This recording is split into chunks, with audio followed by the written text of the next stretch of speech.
Alright, what's up guys? My name is Zach, and today I am driving a 2019 Cadillac CT-6V Blackwing. Up front is a 4.2 liter twin turbo V8, and down below is a 10-speed automatic transmission. Now I am super excited to be driving this here CT-6V Blackwing for a couple of reasons. First of all, it's a twin turbo V8. If anyone ever offers me a twin turbo V8, yes, I want to drive it. Thank you. But the second reason is the fact that they only made this for 2 model years, 2019 and 2020. And in that time, they sold 875 for 2019 and 600 for 2020. So there's less than 1,500 of these vehicles ever produced because they killed it off after 2020. So it's exciting to be driving something that's not only rare today, but is going to be more and more rare as time goes on. But before we get on to anything else, I have a website, zackprato.com, where you can buy stickers and other merchandise when it becomes available. You could also submit your own vehicle to be reviewed by me through a quick and easy submission form, and you can get a video of your car just like this one. And you could read my behind-the-scenes blog to see what I'm filming before it comes out on the channel. But let's get back to that engine, and I'm not even showing the engine yet. Sport mode. You know what? Let's do track mode. Why not? And let's let it run. Oh, brutal. Absolutely brutal.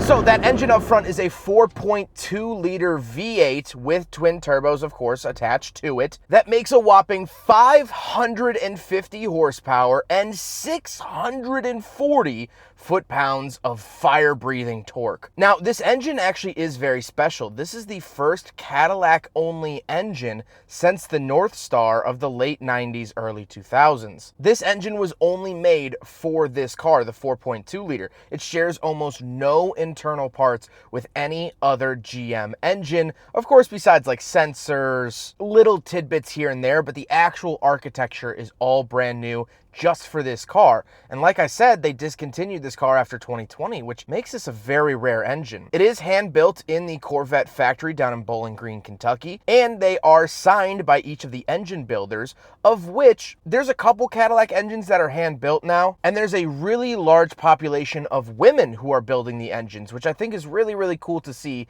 in a normally male-dominated sector, to see women putting the engines together. I think that that's incredibly awesome. At peak performance, it puts out 20 pounds of boost, and it's a more European inspired design because the turbos are actually inside the V of the engine to compact everything more. They're made by Mitsubishi, interestingly enough, the corporation, not specifically the motor company. Like I said, paired to it is a 10-speed automatic, and according to the Motor Trend article in which I read, this is actually a co-developed transmission with Ford. The Ford Raptor uses the same transmission that you'll find in here. Kind of an interesting little fact, but it's decently nice and smooth. There was a couple of hiccups on the way here when it was really cold, but once it warmed up to temperature, it's been a fantastic transmission. Last but not least, the CT-6V Blackwing is all-wheel drive, and it has a mechanical LSD, which is fantastic for track use. And driving around normally, it's about a 40-60% split, so 40% of the power goes to the front wheels, 60% to the rear.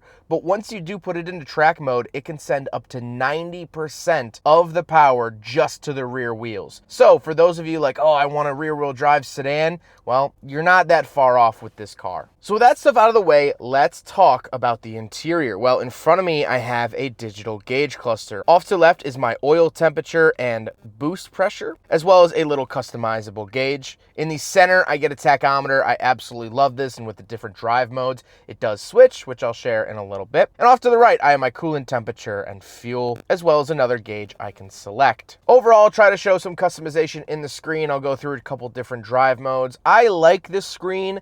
The white face gauges on some of the modes kind of don't fit to me personally.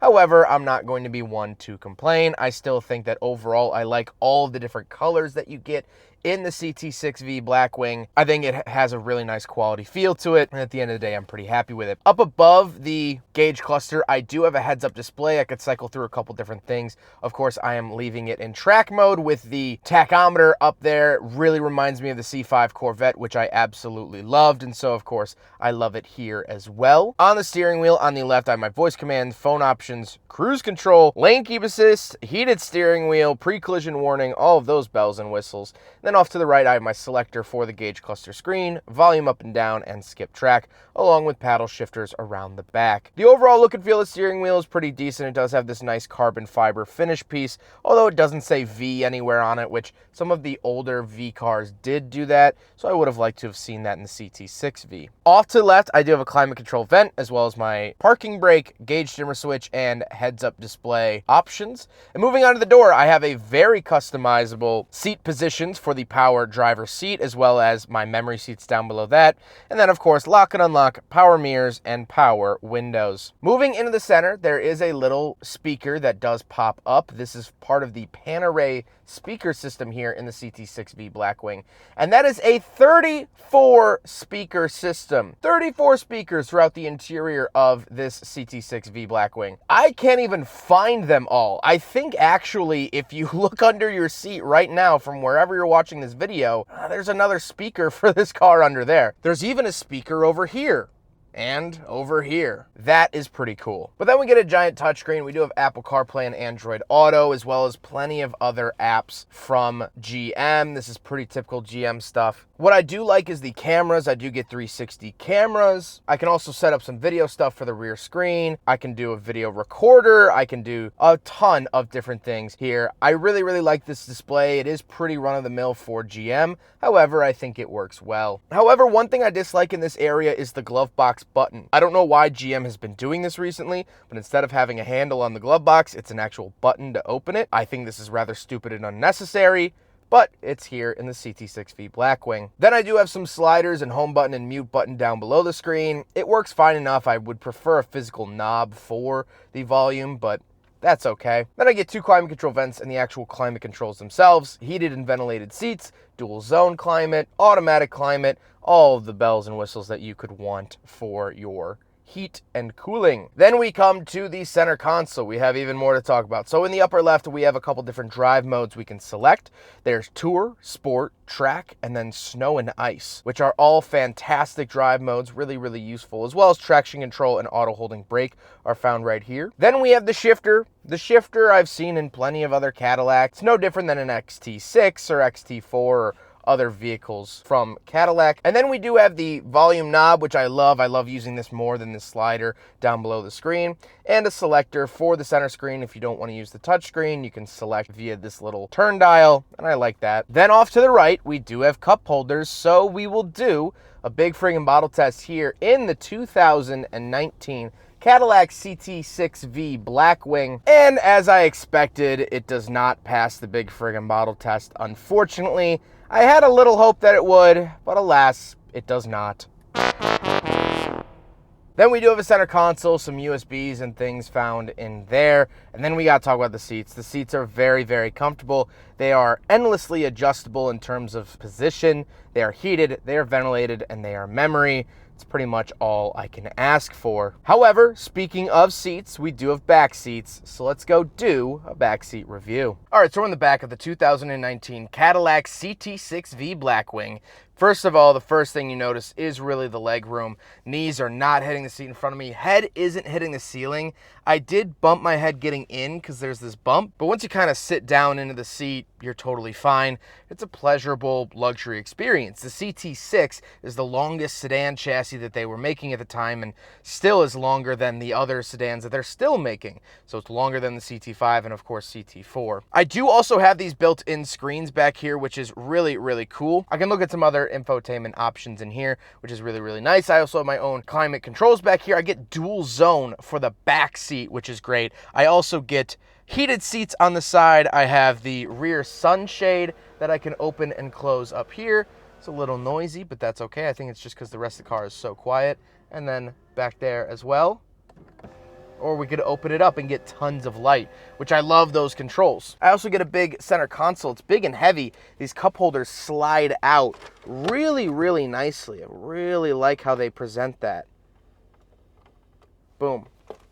You could also store stuff in here, other fun things like that. And all of that plastic in the center console really feels nice and heavy, which is really, really nice. One interesting thing that I'm noticing, however, is that the speakers back here, the center speaker says Panerai, but the side speakers say Bose. I assume it's all part of the same system and they work together and all that stuff. I'm not worried about that, but it's just interesting to see two different logos. Let's hop around the very back. We'll take a quick look at the trunk and cargo space, and then we'll talk about the looks. All right, so we're on the back of the CT-6V Blackwing and hit it twice for the trunk, and it does come up. It is a motorized trunk, and of course you get a ton of space. It's an American sedan. It better get a bunch of space. This is one of our cornerstones here in this country, was big trunks, and that follows through. Can also pull this mat up and pull this up, and you do actually get kind of a hot spare.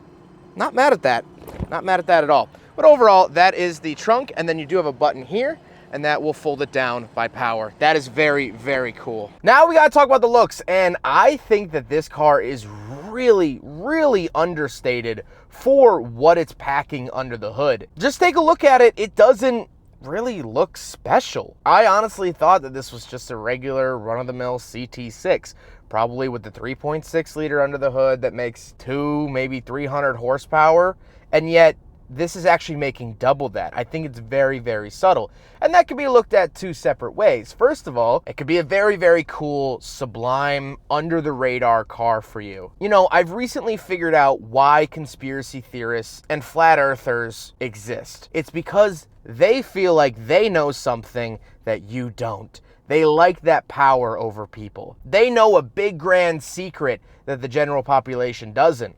Well, when driving this car, because it looks so normal, you have a big secret that other people don't know. They don't know that you're packing a 550 horsepower twin turbo V8 under the hood. They don't know that you could blow their doors off at any given moment. I was actually driving this car here to the test track, and I saw a 2011-ish Subaru WRX STI. It was in white, and it had a big fluffy dog sticking out the back. But the STI is renowned as a very, very sporty enthusiast car. And I'm showing a red one that I've reviewed here. The actual one I saw was white, but I don't have visuals of a white one. That car is hardcore, it's aggressive, it's rally bred. And yet driving past him in this, I know I could beat him off the line. I know I would rip his subframes out if given the chance. And yet he doesn't know that.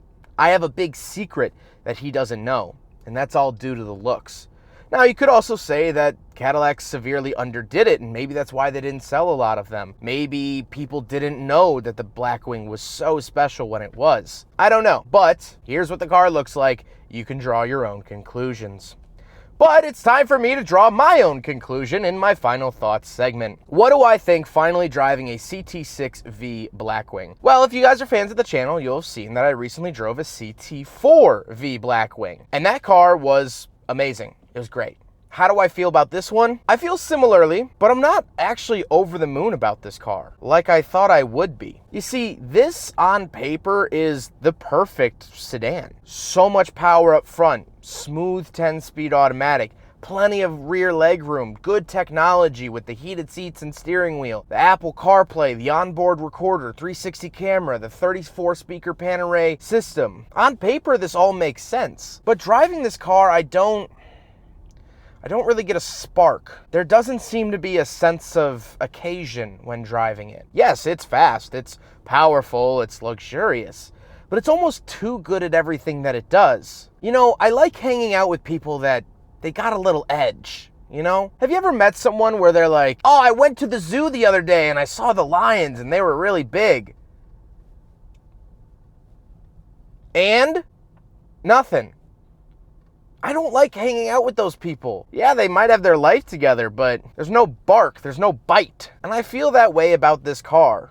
The exhaust isn't loud enough, even in track mode. Just parked here from where I'm sitting, this is the microphone that I'm using.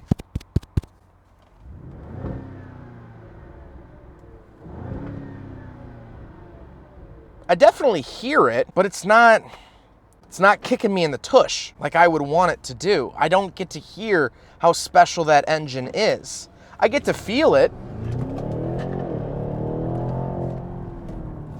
And sure, it does bark and bite at the top end, but even the nicest dog in the world will bite when it's cornered. It's not special. And that's a big shame. I thought that 4.2 liter under the hood, that specially designed engine just for this car, would make a world of difference. And honestly, if they would have just stuck the LS under here, supercharged 6.2, I wouldn't have noticed a difference. This car is very rare, but it doesn't feel that special. But I hope you guys enjoyed the video. Don't forget to rate the video, comment on the video, and subscribe if you really liked it.